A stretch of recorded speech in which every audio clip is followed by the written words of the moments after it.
అసలు ఒక అజెండానే లేకుండా ఉన్న కేవలం అధికారంలోకి రావడం కోసమే పొత్తుల కోసం వెంపర్లాడి నానాజాతి సమితిలాగా తయారైన చంద్రబాబు కూటమి ఒకవైపు, పూర్తి వైఎస్ఆర్ కాంగ్రెస్ పార్టీ ప్రభుత్వం చేసిన మంచిని అజెండాగా తీసుకుని దీని మీద మీ బ్లెస్సింగ్స్ ఆశీస్సులు ఇవ్వండి అని జగన్మోహన్ రెడ్డి గారు ఒక్కరే, ఆయన వెనక ఈ సైన్యం, వైఎస్ఆర్ కాంగ్రెస్ పార్టీ సైన్యం. మరో పక్క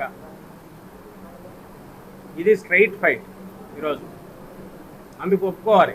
చంద్రబాబు నాయుడు ఏం చేశాడంటే ఈ నానాజాతి సమితిలో కనపడిన వాళ్ళందరినీ కలిసుకొని ఒక పక్క నిలబడినాడు.